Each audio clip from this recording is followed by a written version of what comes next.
Mesdames, Messieurs, bonsoir. Ce ne sera plus en 2020. En tout cas, cela a été annoncé par un certain nombre d'opinions sur la place gabonaise, mais ce sera pour plus tard, à savoir la dotation à l'adresse et en faveur des collectivités territoriales décentralisées de 15% du budget de l'État du Cameroun. Seule certitude de cette année, c'est-à-dire en 2020, eh bien la disparition très prochaine des délégués du gouvernement auprès des communautés urbaines du Cameroun, en tout cas là où ils existaient, place aux super-maires qui vont se frotter à la réalité communale, la question de leur collaboration avec la préfectorale dans le cadre de la décentralisation accélérée telle qu'on l'a vu avec notamment ce texte qui est sorti du Parlement camerounais et qui a d'ailleurs été promulgué par le président de la République. Eh bien, il en est ainsi de la décentralisation, mais également du développement local. Le maire va-t-il devenir plus fort ou au contraire plus faible, ou alors va-t-il stagner avec la collaboration que l'on savait un peu difficile entre lui et le préfet? Élément de réponse avec nos invités ce soir dans le cadre du débrief de l'actualité sur Canada International, et nos invités sont déjà royalement installés. Je m'en vais immédiatement les accueillir. Je commence par Blaise Testelenana. Monsieur, bonsoir. Bonsoir, Zizla. Bienvenue sur le plateau de Canada International. On vous est très occupé par vos activités professionnelles à la CRTV où vous officiez actuellement. Vous êtes surtout sur ce plateau en tant que président du réseau des journalistes sur la décentralisation du Cameroun. Tout à fait. Le réseau, ça va? Ben, ça va. Les journalistes de plus en plus ont pris conscience de l'enjeu qu'est la décentralisation, que représente, si vous voulez, cette réforme de l'État depuis son avènement à travers la Constitution en 1996, mais davantage à travers les lois dites de la décentralisation, celle de 2004. Je crois qu'il y a eu du chemin et aujourd'hui je suis heureux de voir que nous sommes de plus en plus nombreux à nous intéresser à cette réforme de l'État et à cette, j'ai envie de dire, cette transformation du mode, n'est-ce pas, du mode opératoire en termes de conduite des politiques publiques dans notre pays. Et nous, journalistes, nous devons donc regarder cela de près. Je suis bien heureux de dire que notre travail depuis 2010 a porté, à savoir intéresser le plus grand nombre de confrères à cette question. Très bien. Bienvenue sur le plateau. J'accueille Bertrand Valère Bessala. Monsieur, bonsoir, qu'on ne présente plus. Bonsoir, administrateur civil de classe principale, c'est cela? Ou exceptionnel? En tout cas, vous êtes un ancien préfet du côté de Marois. Aujourd'hui, ancien premier agent préfectoral, sous-préfet et maintenant inspecteur régional. Pour le compte du Nord. Et surtout président d'un parti politique. Oui, désormais. Dit de l'opposition. Voilà. Qui s'appelle Jouvence. Très bien, très bien. C'est dans ce parti que nous assurons la promotion de la jeunesse en politique. Il était question de donner un appareil qui sied effectivement aux intérêts de la jeunesse et qui serve principalement les intérêts de la jeunesse, et aussi apporter un coup de pouce à nos institutions qui en ont le plus besoin actuellement, c'est-à-dire au-delà des aménités ou alors tout simplement des petites haines que l'on peut, ou querelles que l'on peut entretenir entre générations. Il est question pour nous de dire à toute la nation et surtout à la jeunesse, nous avons intérêt à ce que le Cameroun reste debout si nous voulons vraiment assurer la relève. Donc il est bon que le Cameroun reste debout, que les institutions soient toujours fortes au-delà des hommes qui sont imparfaits, qui commettent des erreurs, mais que nous soutenions ces institutions afin de pouvoir nous garantir des lendemains meilleurs. Valérie Tendier, bonsoir. Bienvenue sur le plateau. Non, vous allez sur le micro à cette distance. Soyez rassurés, il est hyper sensible. Bienvenue sur le plateau de Canada International. Ça va au SDF? Bonsoir. Il y a bonsoir aux copanélistes. Le SDF, surtout à Yaoundé 6, dans la commune où je suis tête de liste à l'élection municipale. Nous sommes dans une période de crise, car nous avons des événements controversés qui pourraient jouer en défaveur de la démocratie au Cameroun. Donc c'est le regret qu'on observe un peu. Mais quel élément que vous convoquez? Cela dit, lors de la publication des listes par Elecam, le dossier du SDF à Yaoundé 6 s'est vu rejeté pour cause de non-dépôt de quittance de cautionnement. Nous sommes allés par voie de recours au tribunal administratif de Mendon. Le tribunal nous a donné gain de cause. Et nous, c'est le SDF qui avait attaqué les camps, nous sommes surpris que pendant que nous sommes en train de nous préparer pour la compétition qui a lieu dans quelques semaines, qu'on soit notifié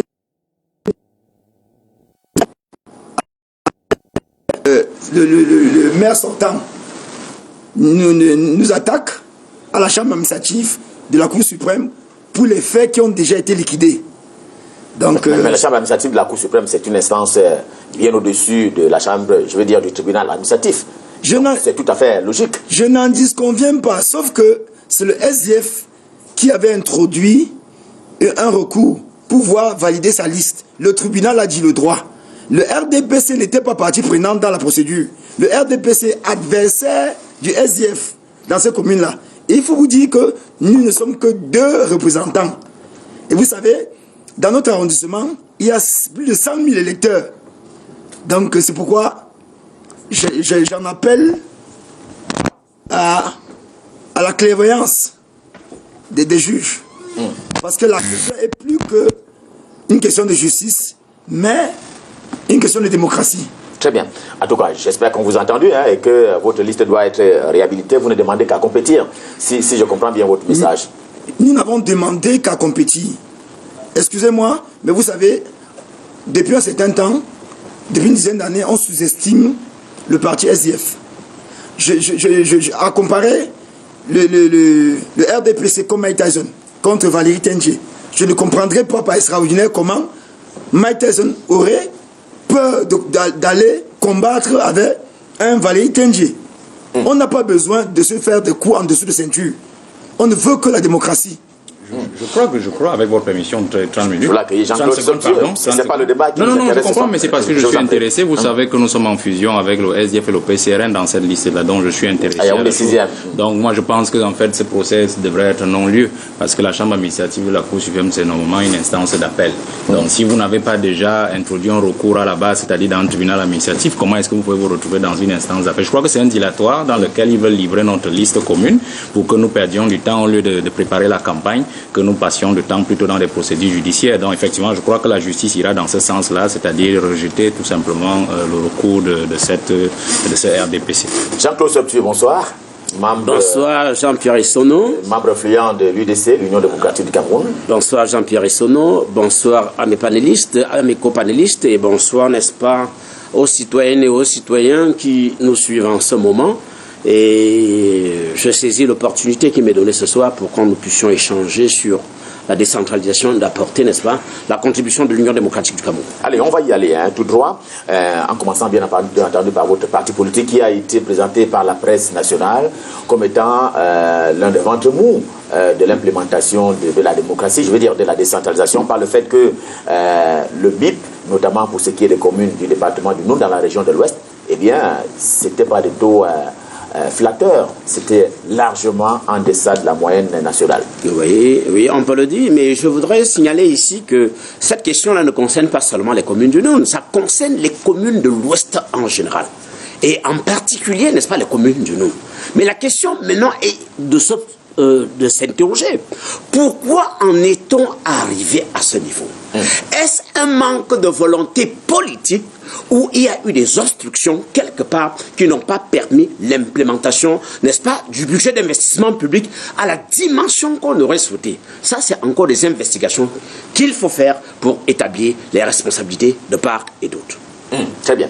Allez, Blaise Tesfelen Nana, le ministre en charge du développement, je veux dire, de la décentralisation et du développement local, a estimé, c'est une information que vous avez apportée, que les 15% en termes d'implémentation du budget de l'État, ce ne sera pas pour 2020. Comment vous avez accueilli cette nouvelle?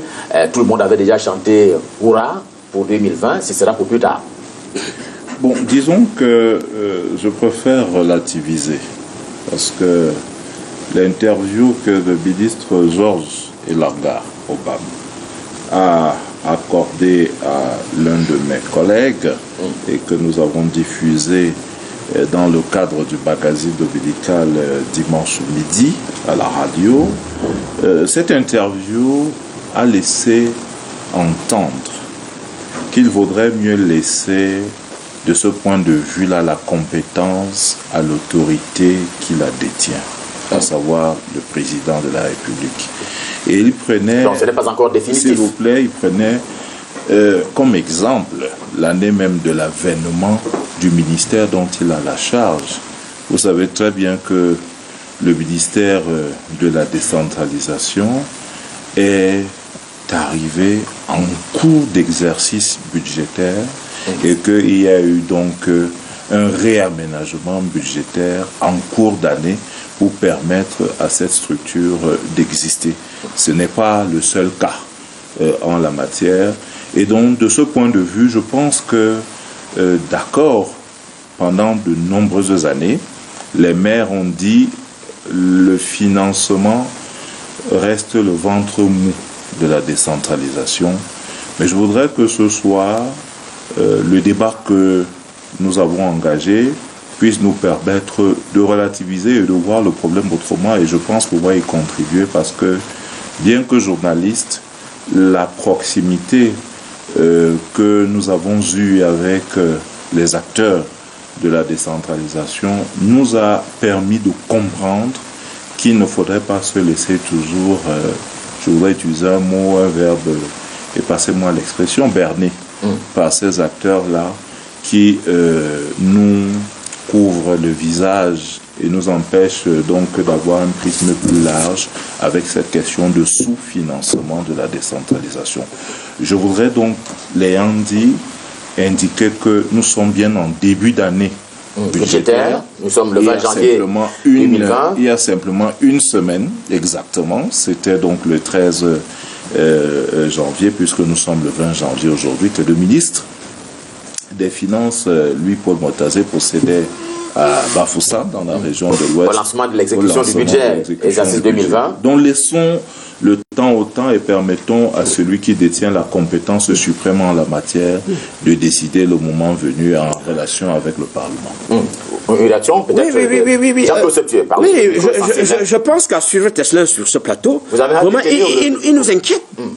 Parce que je dis, la décentralisation ne commence pas en 2018.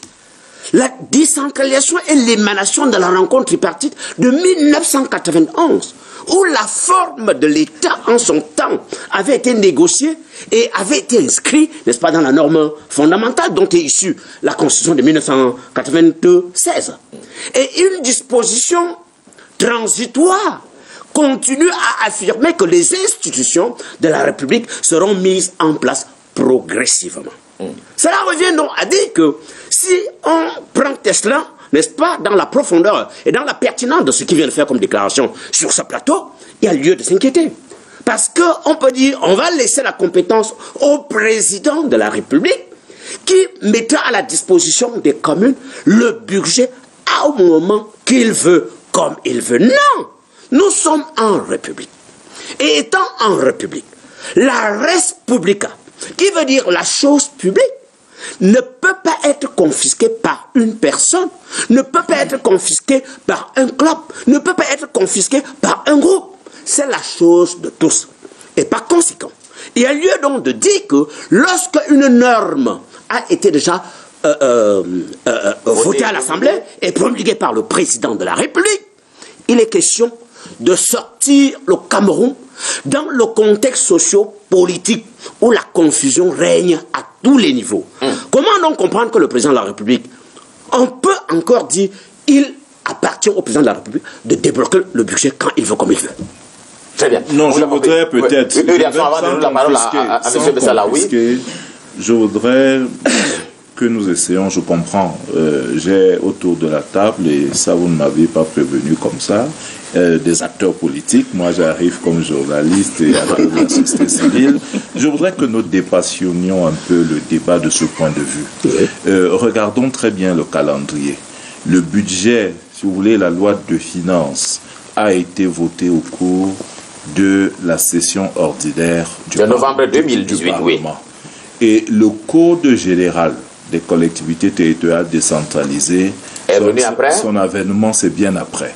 Cette loi, bien que promulguée le même jour que la loi de finances, a dit le 24 décembre, on sait bien qu'elle a été adoptée en session extraordinaire après la session ordinaire. Dès lors, revenons quand même à la Constitution. À qui appartient l'initiative de la loi? Le président de la République, et les députés. On ne les parlementaires. Oui, tout à fait. Les députés ont, n'est-ce pas, le mécanisme de la proposition de loi, comme on le sait, qu'ils peuvent actionner. Mais je reviens à cela pour dire quand même que, en matière d'amendement de la loi de finances ou des lois en général, il peut procéder par ordonnance. Il y a une procédure à suivre. Et je voudrais donc dire, l'ayant évoqué, que l'année 2020 est à son début. Tout peut arriver. Il ne faudrait pas que nous commencions à tirer des conclusions définitives sur la question de ce que sera la dotation générale du budget que l'État accordera aux communes, aux collectivités territoriales décentralisées. Valère Bessala, une réaction. Vous avez suivi les explications sur le chronogramme de la votation des lois à l'Assemblée nationale, quoi qu'ayant été promulgué le même jour. Cela pose par la suite la problématique de ce qu'il estime que c'est un problème le progressivement. Mais il y a encore le temps quand même. Non, je voudrais repréciser 2 ou 3 choses, selon mon entendement, et surtout que je pense être aussi proche du droit en lui-même. Je crois que M. Testela a dit tout à l'heure que le ministère de la décentralisation est arrivé aussi en cours d'exercice. Non, le ministère de la décentralisation est déjà à sa 2e année. Donc la première année test, c'était l'année 2018, si je ne m'abuse, où on a créé le ministère, je crois, au 4 janvier. 4 janvier 2018. 2018. Et ils ont passé d'ailleurs le temps, ils ont pris tout un budget de 10 milliards entre 2 personnes, le ministre, le secrétaire général qui a été nommé 7 mois après. Donc le ministre utilisait le personnel du MINAT, en fait, du MINAT avec T sans D à la fin. Donc pendant toute une année, ils ont croqué un budget pareil. Et donc ils ont eu leur première année entière, leur première année budgétaire en 2019 entière. Donc ils ont eu vraiment à préparer tout ce que vous êtes en train de voir aujourd'hui, notamment le Code général, et aussi à se doter d'un siège que tout le monde connaît déjà en LONCAC. Donc ce n'est pas un ministère nouveau encore pour dire vraiment que on devrait encore attendre parce qu'il ne voit pas clair dedans, parce que c'est ce ministère qui nous a proposé, qui a proposé au président de la République le Code général de la décentralisation. Maintenant, je vais plus loin. Non, je voudrais d'abord le préciser, qu'on se comprenne. Maintenant, en allant plus loin, le progressivement est dans la Constitution de 96, le progressivement, mais ce progressivement ne peut plus avoir cours aujourd'hui dans le Code général de la décentralisation, c'est-à-dire la promulgation du Code vient mettre fin au progressivement.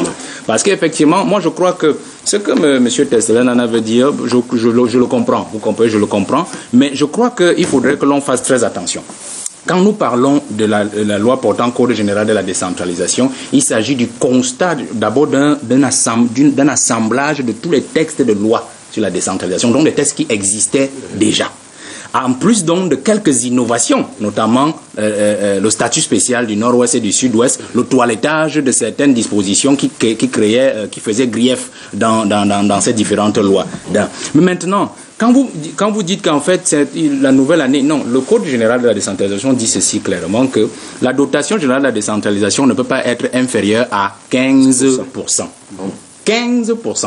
Et nulle part dans ce Code général de la décentralisation, il est dit que le président de la République est celui qui décide du quantum des financements à allouer aux collectivités territoriales décentralisées. Cela dit ceci.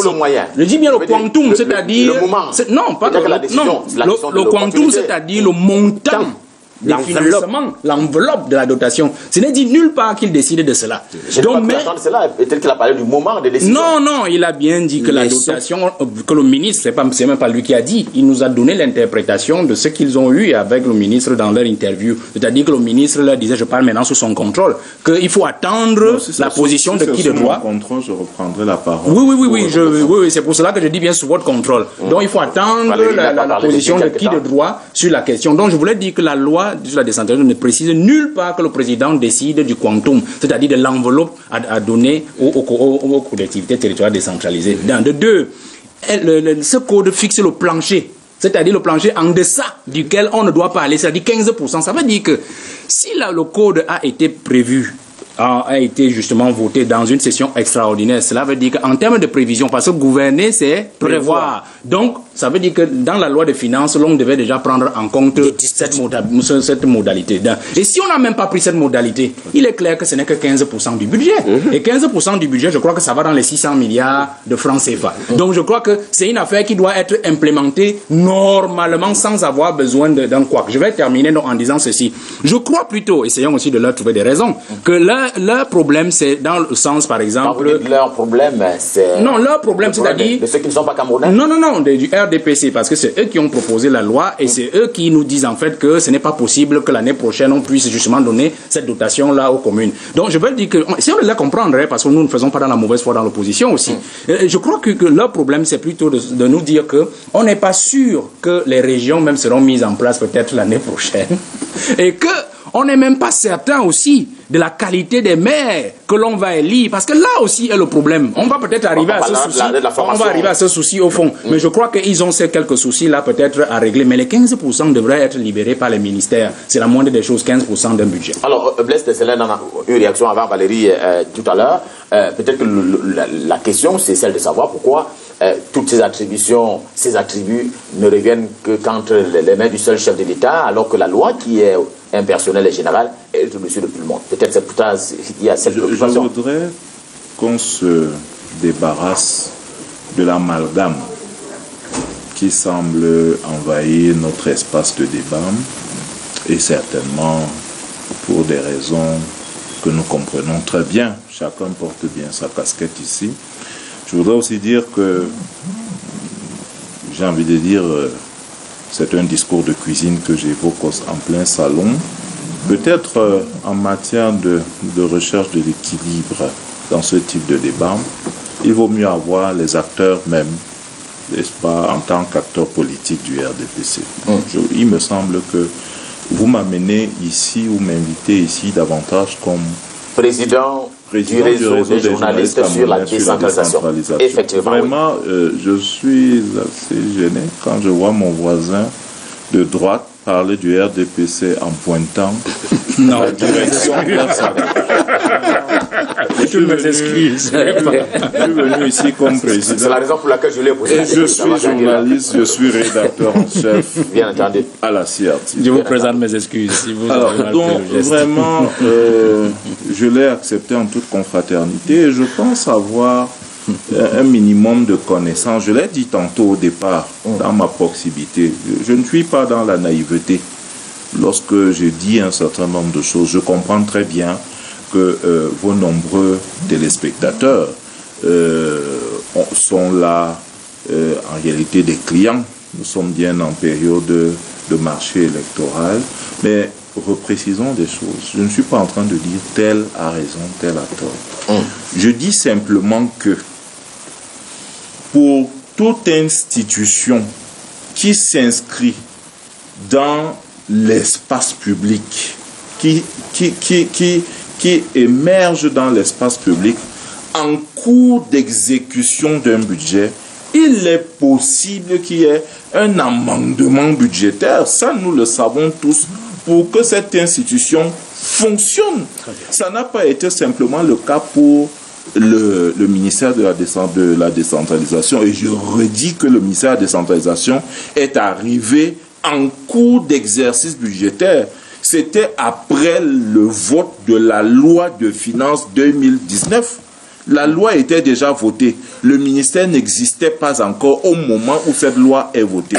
Il y a eu un réaménagement pour leur attribuer un budget leur permettant de fonctionner. Maintenant, je laisse ceux qui indiquent comment le budget a été utilisé responsables de leurs propos. Moi, je ne suis pas venu ici pour faire le procès de quelques personnes que ce soit, ou bien d'un département ministériel. Il me semble que, et je voudrais repréciser, que nous sommes là pour parler, comme vous m'avez indiqué dès le départ, de cette cohabitation. Nous y sommes là. Cette cohabitation entre ce que vous avez appelé les super-maires et les maires d'arrondissement, et la question effectivement du régime financier applicable aux collectivités territoriales décentralisées. Et de ce point de vue, Ghislain Pierre, je dis encore que c'est vous qui mobilisez même le principe de progressivité, que d'ailleurs les lois de la décentralisation ont repris, à côté du principe de subsidiarité et d'autres principes que nous avons, n'est-ce pas, appliqués jusque-là en matière de processus de décentralisation. Allons-y progressivement. Et d'ailleurs, il y a deux concepts qui sont souvent utilisés s'agissant de ce processus: accélération, approfondissement. Moi, je préfère souvent l'expression approfondissement, parce que dans l'accélération, parfois on perd les pédales. On accélère en se précipitant au lieu d'accélérer en respectant le code.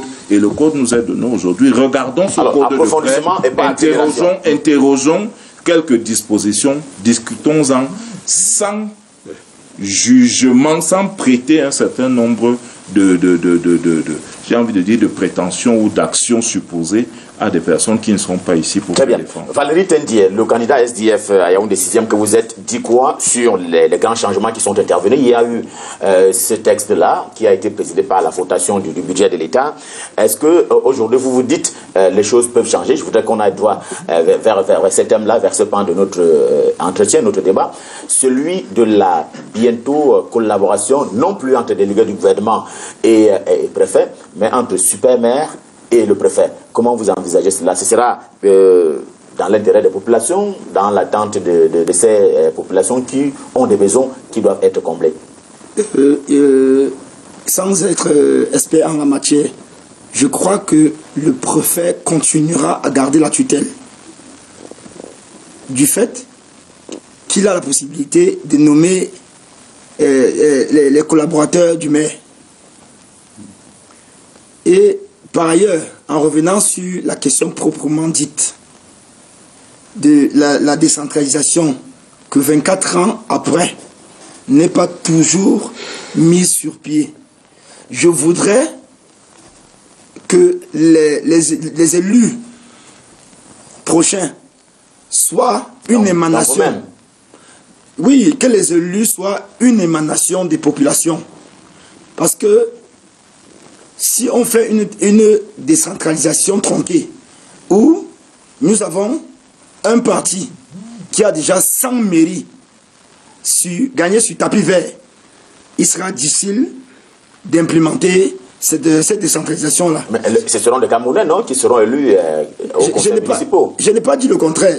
Si on revenait par extraordinaire sur le cas de Yaoundé 6 et du fameux contentieux RDPC SDF, et que le SDF... Mais Bertrand Valère de Salah dit que c'était non-lieu. Non, je reviens dessus. On ne peut pas faire des prétentions. J'ai foi en la justice du Cameroun. Mais je voudrais revenir dessus.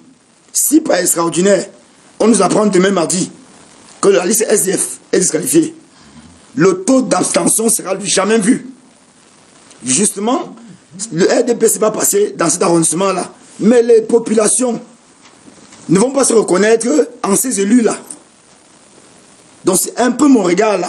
Quel est donc le rapport que vous établissez? Parce que je vous ai posé la question de savoir comment vous envisagez les désormais bientôt rapports entre les super maires et monsieur le préfet. Peut-être que Jean-Claude Sobtier voudrait dire un mot avant qu'il ne continue. Oui. Je pense que la question que vous posez tout à l'heure là est une question qui mérite, n'est-ce pas, d'être posée.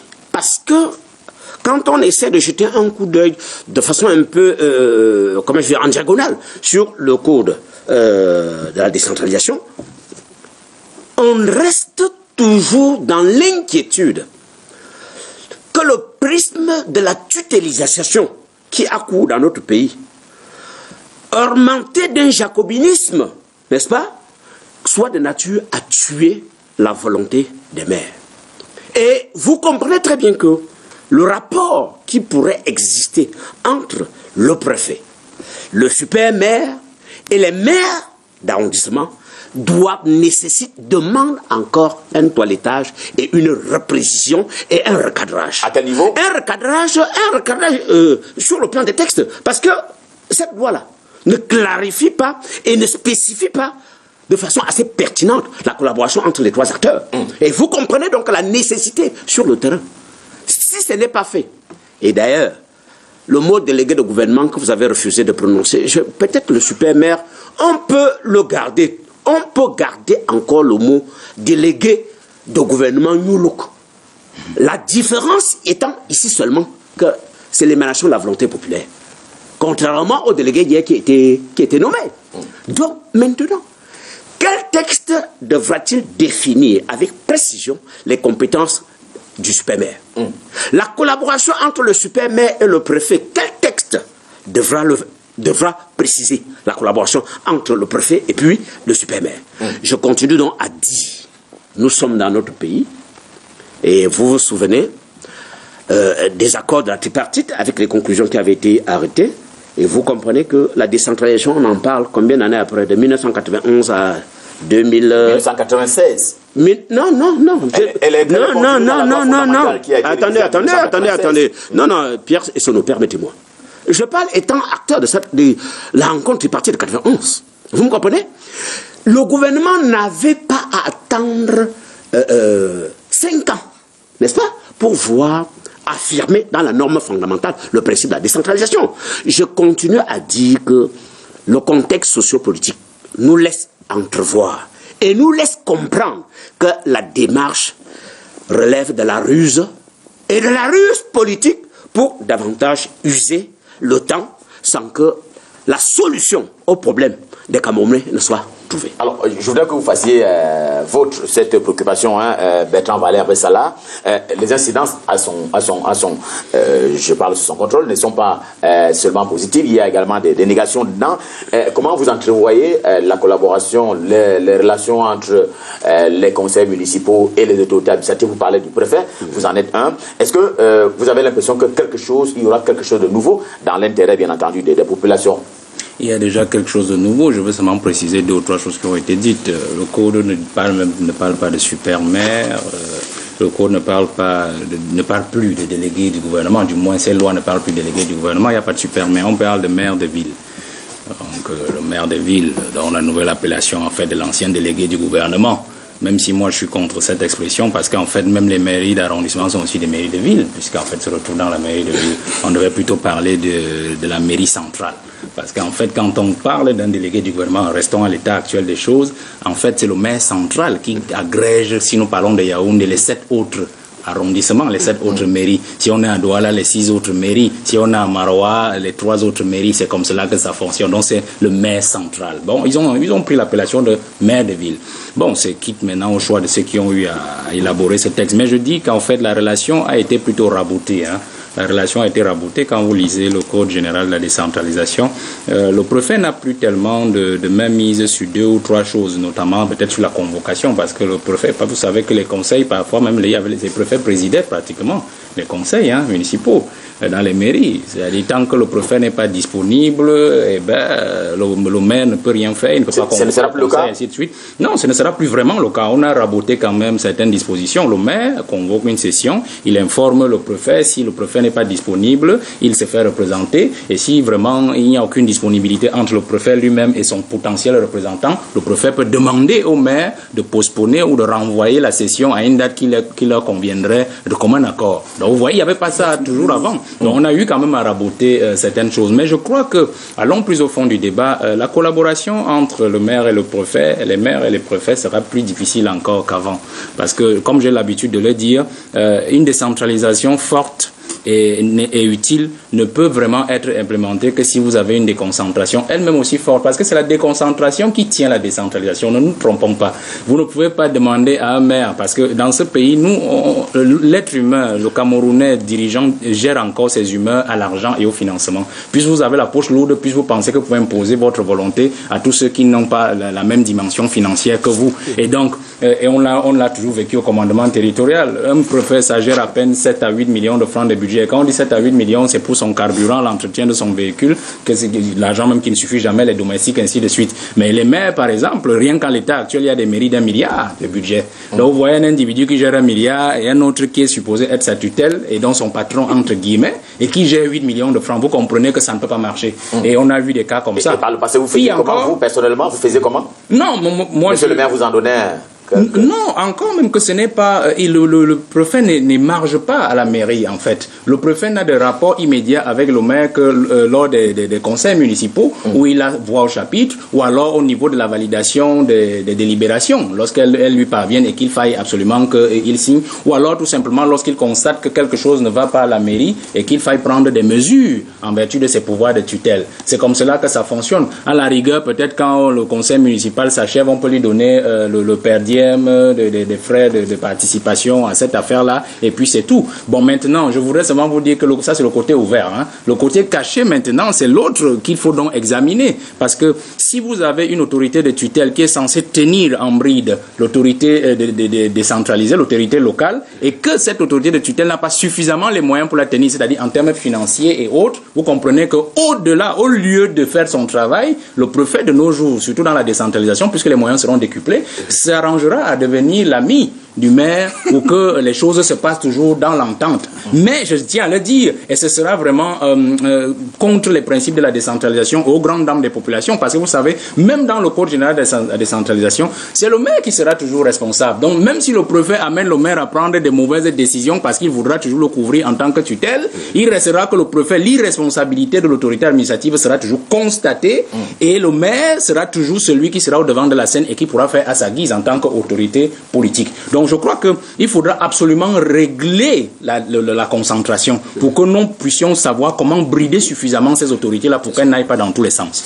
Blaise Tetelenana, cela signifie-t-il que les éléments n'ont pas été clarifiés dans cette cohabitation entre les élus et les maires donc et l'autorité administrative? Est-ce qu'en l'état actuel des choses de cette loi-là, vous avez l'impression que les maires sont devenus plus forts? Oui, les maires sont devenus plus forts. Je crois que c'est bien ce que M. Bessala vient de vous dire. Mais je voudrais ici que nous convoquions la dimension relations humaines. Pour simplement dire que dans le contexte duquel nous sortons, comme dans celui vers lequel nous cheminons, il y aura des situations de conflit. Parce qu'il s'agit d'abord d'être humain, avec ce que cela comporte comme difficulté dans les interactions. Pour dire quoi finalement? Pour dire que, quel que soit le cadre juridique qui est élaboré, on ne peut pas avoir un monde parfait. Il faut toujours compter dans la nature des relations humaines. En matière de collaboration. Il faudrait qu'on soit au moins d'accord là-dessus, que même dans les familles où règne la paix, entre frères, il y a toujours des moments de palabres. L'ayant dit, je voudrais indiquer que sur la question des relations, je crois que M. Bessala a énormément élaboré sur les relations entre la tutelle, qui d'ailleurs est une émanation de la Constitution. Dans la Constitution, on parle du délégué de l'État. Donnez-lui le nom que vous voulez, mais il faut bien que la collectivité territoriale décentralisée, qui se trouve quand même dans l'échelle au niveau méso, soit, n'est-ce pas, chapeautée par le délégué de l'État, par une autorité qui s'assure de ce que on n'est pas en train de créer une bombe à retardement au sein de l'espace territorial national, à savoir une collectivité territoriale qui évolue en marge de l'intérêt général de la nation. Donc, vraiment, sa place restera telle qu'elle. Donnez-lui le nom que vous voulez, mais il y aura toujours un délégué de l'État. Et vous savez, le délégué de l'État au niveau de la région, c'est bien le gouverneur. Et j'en profite pour dire que ceux qui ont pensé très rapidement que le poste de gouverneur va disparaître se sont trompés. L'avènement des régions, collectivités territoriales décentralisées, ne vient pas mettre un terme aux régions unité administrative. Il y a un délégué de l'État. Il y a bien entendu les questions de sécurité qui doivent être gérées par l'État. Des questions, disons, globalement de souveraineté. L'ayant dit, je disais, M. Bessala a longuement développé sur les relations entre la tutelle, dont il est d'ailleurs un acteur en interne et ses élus locaux.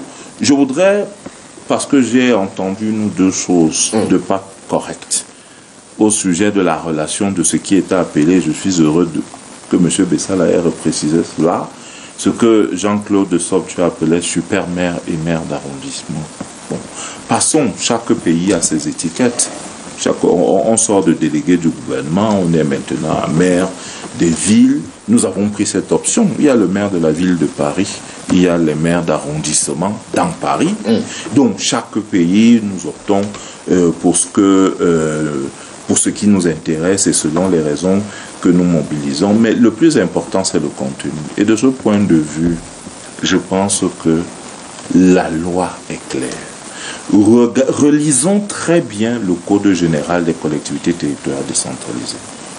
Dans le 3e livre, qui est relatif aux règles applicables aux communes, l'article 246 précise les spécificités en termes de compétences qui sont dévolues à la communauté urbaine.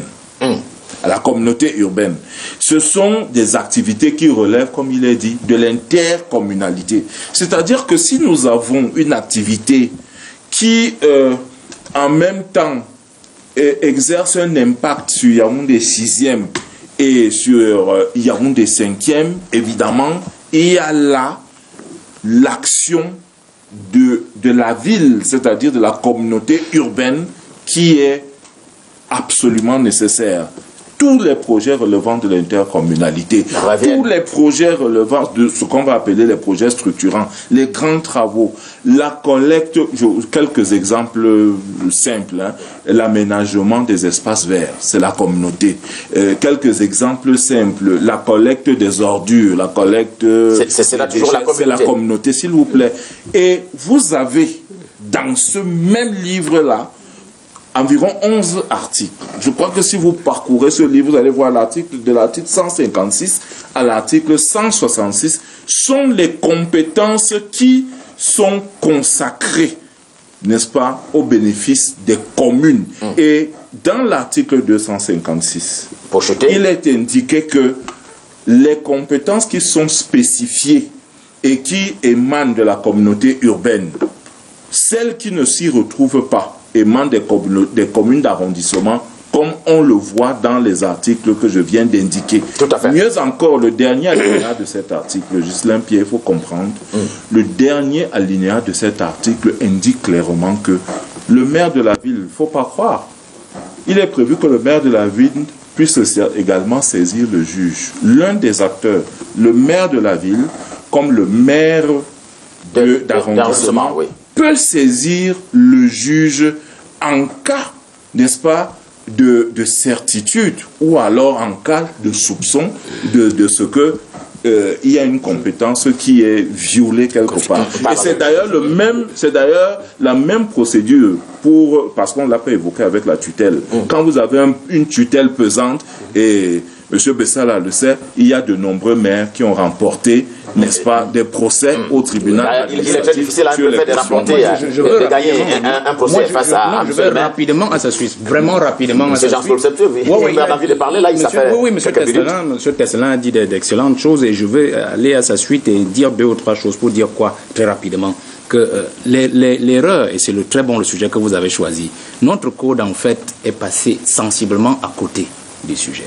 Parce qu'on a toujours lutté, que ce soit nous au commandement territorial. Vous avez dit que vous partez dans bien sûr, puisqu'il a parlé de l'intercommunalité. Je parle de l'intercommunalité. Il n'existe d'intercommunalité que s'agissant des villes chefs-lieux.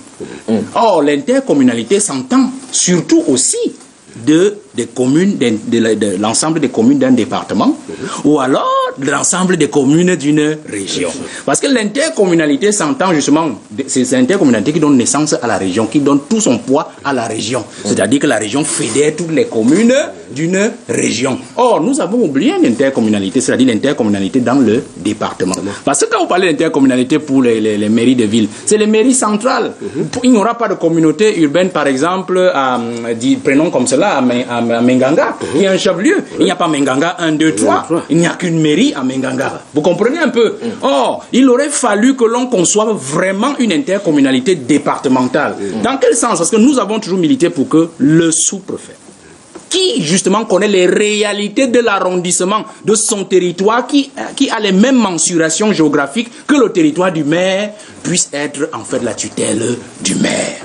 Et que le préfet ait une institution créée en intercommunalité dans le département, c'est-à-dire peut-être un conseil de communes de département, qui soit donc attaché à la tutelle du préfet. Est-ce que cela ne pourrait pas être résolu dans le cadre des conseils régionaux? Non, c'est justement là l'erreur qu'on est en train de commettre. Je vais vous dire à l'état actuel comment ça se passe, très rapidement. Comment ça se passe? Le gouverneur est obligé d'émarger dans les communautés urbaines. Beaucoup de gens ne le savent pas. Vous avez dit obligé? Obligé. Quand un gouverneur doit recevoir un ministre, le gouverneur a à peine un budget de 10 millions de francs l'an. Il reçoit un ministre, il faut le buffet. D'ailleurs, voilà, il est journaliste. Je crois que lui, il a déjà fait les régions.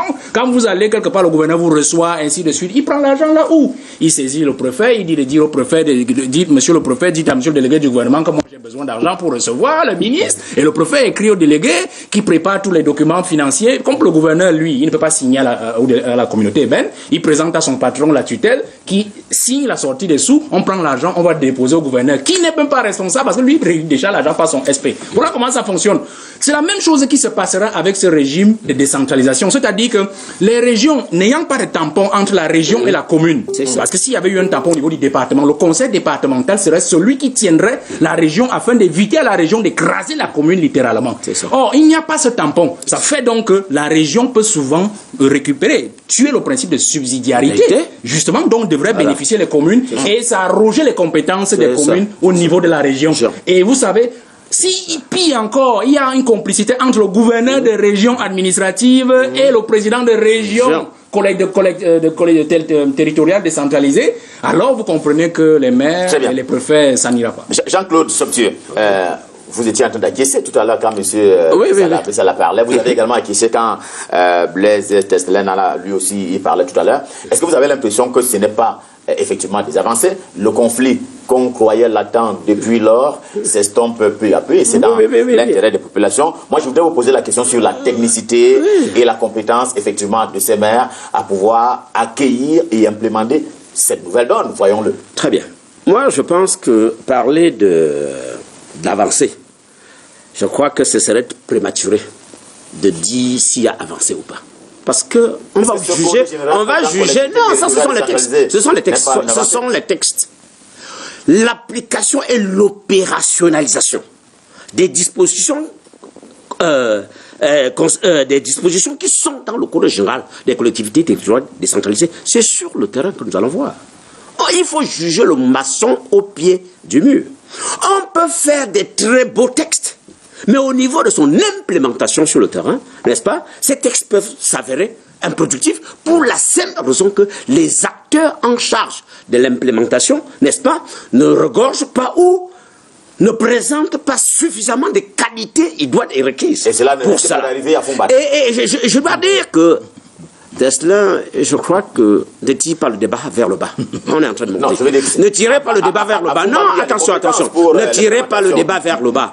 On est en train de monter. Je vous en prie. Donc j'étais en train de dire, nous sommes en train de monter. J'étais donc en train de dire que la qualité des acteurs en charge de l'implémentation des dispositions du Code général des collectivités territoriales décentralisées doit être une question idoine qui va nous permettre de juger le moment venu s'il y a avancé ou pas.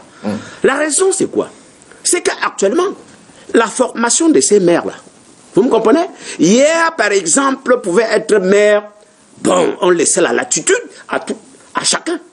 Mais maintenant, eu égard aux objectifs, eu égard aux missions qu'il faut accomplir, la question de formation se pose avec acuité. Et la question de la collaboration qui mérite et qui demande une certaine clarification, n'est-ce pas, sont autant d'éléments qui vont permettre de dire si oui ou non il y a avancé ou pas. D'ailleurs, Testelin tout à l'heure dans son propos introductif a fait bien de dire qu'on laisse au président de la République, n'est-ce pas? Vous avez parlé de 15% qu'il fallait allouer, n'est-ce pas, aux différentes collectivités. Il a dit qu'on laisse. Cette année, ce n'est pas possible. Vous me comprenez? Ça veut dire que... Non, je suis au... Non, j'ai dit cette année, ce n'est pas possible. De mon manteau de patience. Non, que cette année, ce n'est pas possible. Donc, vous comprenez donc ce n'est pas possible. Vous comprenez donc que... Et de n'avoir pas dit que c'est pas possible. C'est consommé, ce sont ses propos. Au fait, moi, de toutes les façons, moi, je dis une chose. J'ai dit une chose. Nous allons juger le maçon au pied du mur. Est-ce que vous voulez introduire, j'ai envie de dire, pour ce qui sera des élections au niveau des conseils municipaux, les maires seront élus, je veux dire les conseillers municipaux seront élus, peut-être que les 2 ou 3 ou 5 maires, le premier étant principal, les autres secondaires, tertiaires, ainsi de suite. Est-ce que vous voulez introduire, par exemple, la notion de référence en termes académiques pour que ceux qui vont diriger aient quand même une certaine ouverture? Peut-être la référence académique ne me semble pas être l'expression qu'il faut utiliser. Quelle est l'expression? Utilisons l'expression compétence. Parce que nous avons vu en son temps, même dans la ville de Yaoundé ici, quelqu'un qui a dirigé une mairie, il n'avait pas sur le plan académique une certaine compétence avérée, mais il a produit des très bons résultats. Vous parlez de qui? Donc, vous le savez autant mieux que moi. Yaoundé deuxième n'est pas très loin. Ce n'est pas très loin. Oui, je dis Yaoundé deuxième n'est pas très loin de nous. Donc, je dis pour dire que la compétence doit être ici un facteur qui va réunir un ensemble d'éléments qui vont permettre que nous puissions avoir ce que j'appelle une lisibilité du résultat sur le terrain. Valérie Tedier, alors on devrait assister à un basculement d'ici au mois d'avril prochain, avec notamment le remplacement de ces conseils municipaux et donc des maires, au même titre que les élus de la nation, les députés. Est-ce que, comme il dit là, il faut redouter la folie, entre guillemets, des maires qui vont être élus, surtout s'ils n'ont pas ces compétences dont il parle?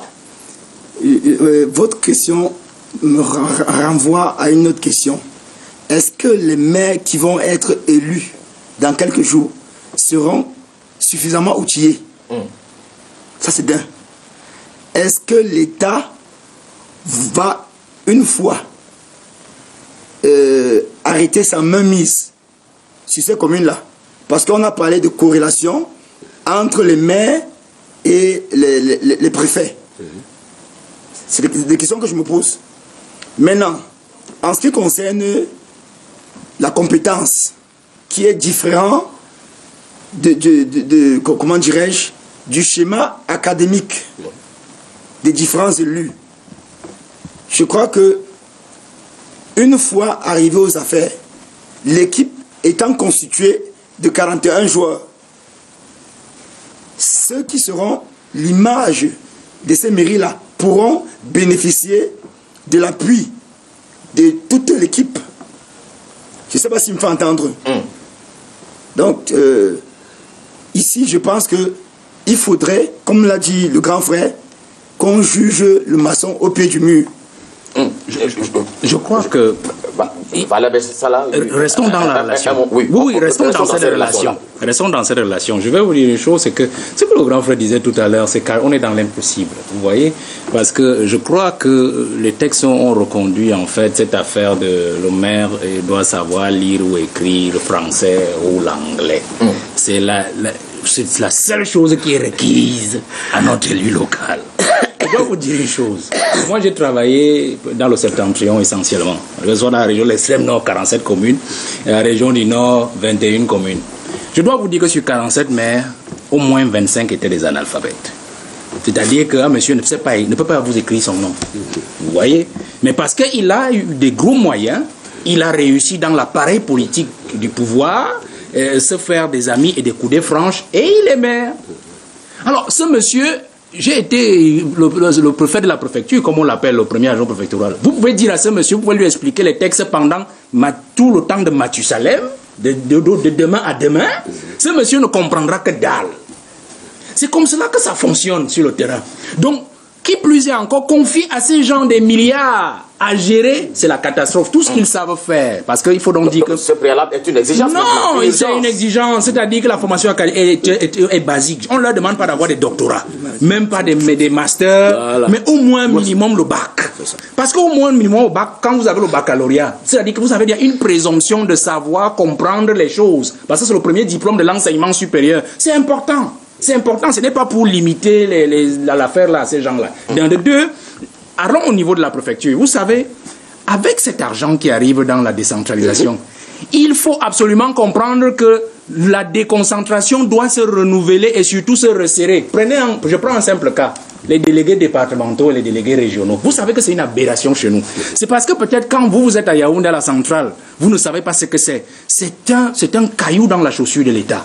Vous vous rendez compte que les premiers ministres successifs, le président de la République lui-même par une circulaire de 2001 sur le travail gouvernemental, et en 2007 le premier ministre l'a rappelé, c'est-à-dire que les délégués régionaux et départementaux et même ceux d'arrondissement sont sous la botte des autorités administratives et qu'ils ne peuvent pas communiquer avec leur ministre sectoriel sans passer par cette autorité-là. Mais tenez-vous tranquille, il y a des voies parallèles pour communiquer avec le ministre. Et c'est la même chose. Quelles sont ces voies? Et c'est la même chose, c'est-à-dire qu'on écrit au ministre directement. Et on informe l'autorité administrative 10 jours après, quand on est déjà sûr que le ministre a déjà eu et fait sur la demande et qu'il a même déjà répondu. Et c'est la même chose qui se transposera, qui se vit entre le maire et le préfet et qui va même encore aller s'accentuant parce que je prends seulement les délégués des travaux publics et des marchés publics. Je reste sur ces deux.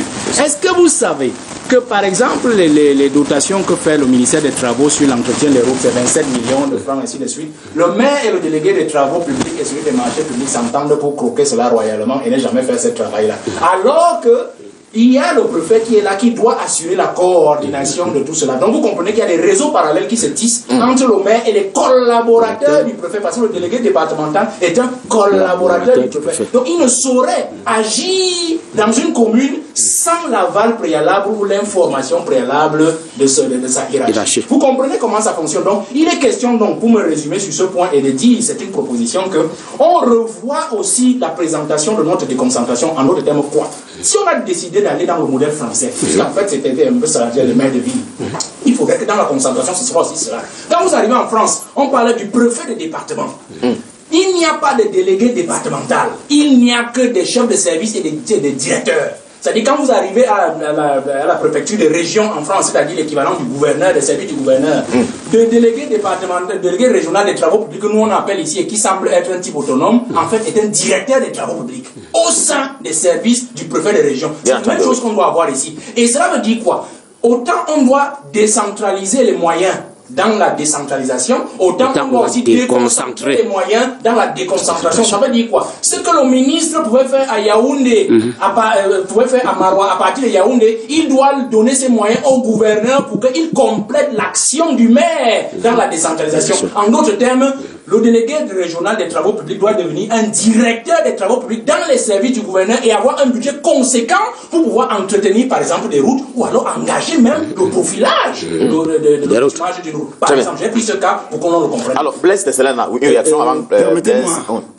Nous avons ici invité la question de la qualité du maire, qui doit forcément être un intellectuel et puis celui qu'on peut accepter au niveau du bac. Il faut qu'on sorte de la confusion.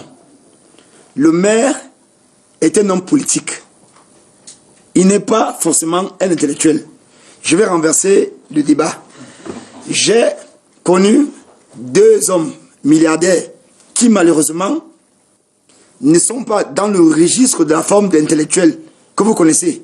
Parce que pour moi, ce que j'ai appris, c'est qu'un intellectuel, c'est celui qui peut mettre, comment je vais dire, sa connaissance au profit des autres. J'ai rencontré Moncam, qui a les hôtels à Falaise. Il fait tous ses travaux seul. Et je vous jure que ce qu'il dit de lui, excusez-moi, c'est un débat. Il dit qu'il n'a fait que la classe préparatoire, c'est pas à quoi ça correspond aujourd'hui. Donc le management, ça n'a rien à voir avec l'école. Ça n'a rien à voir avec l'école. C'est pourquoi on constitue une équipe de 41 joueurs où chacun peut trouver sa place. La politique, c'est autre chose. Très bien. Blaise Tesselena, bon, on va pas là dans un saut. Ce n'est pas un saut vers l'inconnu. Un saut dans le vide. C'est pas un saut dans le vide. Mais pour rester un peu dans le sujet qui nous intéresse, cette collaboration d'une part entre le maire et l'autorité administrative et d'autre part entre le super-maire et les maires, il y a souvent eu dans certaines villes notamment une espèce de confusion de rôle pour prendre le cas des routes ou même la gestion d'autres aspects de la vie nationale. Il y a à la fois le ministère en charge de l'habitat l'État et développement urbain, il y a la communauté urbaine, il y a la mairie, pour prendre l'exemple justement de l'entretien routier. Comment est-ce que cela va se matérialiser désormais à partir de ce code général portant collectivité territoriale décentralisée? Vous me donnez là l'occasion de repréciser que le code général des collectivités territoriales décentralisées vient régler un problème. Parce que jusque-là, ce qui avait été évoqué, c'était le non-respect du principe de concomitance. Compétences, ressources. C'est-à-dire, on vous transfère la compétence d'agir sur le terrain. On vous dit désormais, vous avez la gestion, je prends le cas des communes, vous avez la gestion des écoles primaires publiques de votre territoire, alors que les moyens arrivent parfois tard ou alors n'arrivent jamais pour certains départements ministériels, au moins pour le cas de l'éducation de base, je crois que... Et même des enseignements secondaires, les proviseurs qui ont eu du mal à fonctionner l'année passée. Non, disons les enseignements secondaires, ce n'est pas dans le même registre. La collectivité territoriale décentralisée qui s'occupe du secondaire, c'est bien la région, quand elle arrivera. Je prenais cet exemple pour dire ceci, pour dire que sur la question de la dotation de 15% du budget de l'État aux collectivités territoriales décentralisées, l'autre pan de la réalité qui n'est pas mobilisé ici et qui même amène à temporiser un peu les ardeurs par rapport à la mise à disposition des moyens cette année, dans le respect de cette proportion, c'est bien que dans les inscriptions budgétaires, les projets seront directement inscrits plutôt au bénéfice des communes et non plus dans les programmes des départements ministériels. On ne donne pas de l'argent comme une sorte de subvention, mais ces fonds, ces ressources viendront en respect du principe de concomitance, compétences, ressources. Ça, il faut qu'on soit clair. Bien entendu, parce que ce que vous ne mettez pas encore en avant, peut-être c'est tôt, mais il vaut mieux prévenir les uns et les autres. Monsieur le préfet le sait, il y a des maires en prison. Les questions de gouvernance locale, Ghislain Pierre, c'est bien de dire donner l'argent aux communes. Mais comment cet argent est géré? Il faut faire attention. Et donc, de ce point de vue, c'est-à-dire que les compétences, je viens d'indiquer que le Code général des collectivités territoriales est assez clair dans son livre 3. Troisième, si vous voulez. Il est assez clair parce que là-dedans, je vous ai dit, l'article 241 liste les compétences spécifiques à la communauté urbaine et indique que les communes d'arrondissement, n'est-ce pas, jouissent des compétences dont jouissent toutes les autres communes. Et ces compétences, on les trouve entre l'article 156 et l'article 166 du Code général des collectivités territoriales. Il faut simplement que nous apprenions, nous, acteurs, de cette question, de cette problématique. De la décentralisation et surtout les élus locaux à lire les textes. Et peut-être à se faire accompagner lorsqu'on ne comprend pas ce à quoi renvoient certaines dispositions. Donc je pense que, d'ailleurs, j'ai eu la chance de prendre part à de nombreuses rencontres internationales liées à la décentralisation. On peut parler d'Africité, qui est un grand rendez-vous à travers lequel les différentes conférences qui sont proposées à travers toutes sortes de thématiques vous édifient grandement sur l'état de la décentralisation, pas simplement au Cameroun dès lors, mais dans notre continent et même ailleurs, parce que des experts viennent souvent d'ailleurs pour ce partage d'expériences. Et il y a l'AIMF, l'Association internationale des maires francophones. Je les vois pour dire que la question du statut de l'élu local, même au niveau de l'AIMF, qui accompagne certaines communes d'Afrique dans le cadre d'un partenariat, dit partenariat stratégique AIMF Union Européenne, a mis sur pied un groupe de travail sur le statut de l'élu local. Ce n'est pas si facile. Ce n'est pas facile, très bien. Ce n'est pas si facile, notamment le profil que vous avez mobilisé ici, le profil scolaire et académique. Ce n'est vraiment pas, si facile. Alors, il nous reste 4 minutes. Chacun va avoir droit à 1 minute, le temps étant de rigueur, puisque le journal fera suite à cette émission. Jean-Claude Sobtier, les problèmes qui se posent là, non seulement concernent les élus, c'est-à-dire le maire et ses adjoints, mais également les personnels, dont on sait qu'ils sont parfois pléthoriques dans les mairies. Les recrutements se font entre guillemets par compensation au travail qui a été battu par les jeunes du quartier ou du village ou de la ville. Alors, cela doit cesser désormais. Je pense que la question n'est pas de dire que cela doit cesser ou pas. Mais la question essentielle, pourquoi sont-ils recrutés? Est-ce que dans la marge de manœuvre, la marge salariale de manœuvre qui est accordée aux maires, ces différents recrutements répondent à quel besoin? Je pense que d'une mairie à une autre, d'une mairie à une autre, les différences vont se faire. Et vous comprenez que le management salarial du personnel ne dépend que de la politique mise en place pour atteindre les résultats, selon que le maire voudrait que, après sa mandature, qu'il soit réélu. À lui donc de cerner les contours de la question pour voir s'il faut recruter à quelle proportion. Et s'il faut payer, il faut payer à quelle proportion. Je dis donc qu'une mairie, la variation d'une mairie à une autre ne répondra que des stratégies politiques mises en place par le maire. Valérie Tendier, un dernier mot pour vous. Vous avez compris quels ont été les mécanismes légaux en termes d'instruments par rapport au développement local. Cette question, vous allez l'adresser également lors de votre bientôt campagne, au cas où votre liste sera finalement retenue. Je vous ai dit, j'ai foi en la justice de mon pays. Je souhaiterais que seules les populations de Yaoundé soient juges de mon échec. Pas une décision de justice qui sera là à me disqualifier. Par ailleurs, je profite pour dire que le maire est le représentant du peuple qui transforme les besoins du peuple en réalité. Non, c'est l'élu, c'est le député qui est représentant. Non, je veux dire l'élu du peuple qui transforme les besoins du peuple en réalité. Mais il ne serait pas inutile qu'il soit formé. Comme le personnel aussi, hein.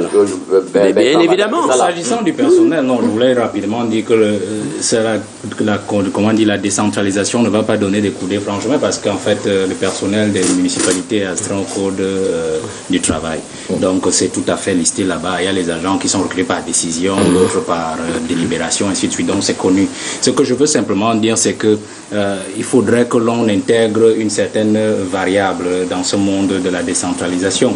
À part l'élément de formation, même comme M. Testenat dit que ce serait un peu difficile de trouver le profil du bon maire, mais on peut quand même faire un effort dans ce sens-là. Il faudrait vraiment y aller parce que c'est important. Beaucoup d'argent, ça nécessite que l'on vraiment une certaine expertise. Quel est le moral psychologique et académique de la personne. Et puis mon ami qui disait tout à l'heure que son maire, son idéal qu'il a pris tout à l'heure, faisait tout. Je veux vous faire savoir que ces maires analphabètes généralement sont de grands chefs d'entreprise qui ont des entêtes et tous les marchés de leur mairie, c'est eux qui les gagnent. Donc je pense qu'il faut plutôt en termes de personnel qu'on décentralise aussi la fonction publique. Ça, c'est important. Il faut une fonction publique locale. C'est ça qu'il faut. Et une fonction publique déconcentrée. J'insiste sur les deux. Parce que vous ne pouvez pas dire à un maire de recruter, parce qu'ils auront même besoin de beaucoup recruter désormais. Parce qu'avec les compétences qui l'ont été... Au niveau de la base? Oui, qui l'ont été vraiment cédées par le code. Et il y aura vraiment besoin de recruter. Et d'avoir vraiment de bons recrutements et surtout un bon personnel aguerri justement aux réalités techniques du développement local. Donc il faut une fonction publique locale. Il faut aussi une fonction publique déconcentrée. Parce qu'on ne peut pas toujours admettre que un préfet, ainsi de suite, continue toujours à attendre qu'on lui envoie un personnel qui vient de Yaoundé alors qu'il a besoin vraiment des gens aussi au niveau de la préfecture ou le sous-préfet. Donc il faudrait qu'il y ait une fonction publique déconcentrée qui puisse faire bloc avec celle de la décentralisation. Blaise Testelin, un dernier mot également. Je voudrais vous faire remarquer que en l'état actuel des choses, le ministère du développement, je veux dire, le ministère de la décentralisation et du développement local ne dispose pas encore de toutes les données en termes de statistiques pour pouvoir donc accompagner cette question-là. Cela signifie qu'on prendra encore un peu plus de temps pour implémenter la décentralisation New Look. Mais écoutez, je voudrais d'abord dire de ce point de vue-là que le souhait formulé par Bertrand Valère Bessala est déjà une réalité en fait. Parce que le troisième livre sur les règles applicables aux communes, le 4e livre sur les règles applicables aux régions ouvre déjà les portes de la fonction publique locale. Parce qu'en réalité, les services déconcentrés de l'État qui vont se retrouver dans ces collectivités territoriales décentralisées devront être reversés aux collectivités territoriales décentralisées. Il y a également un certain nombre de préalables qui devront nous permettre d'y arriver. C'est pour ça que je dis, c'est quand même plus de 300 articles. Hein.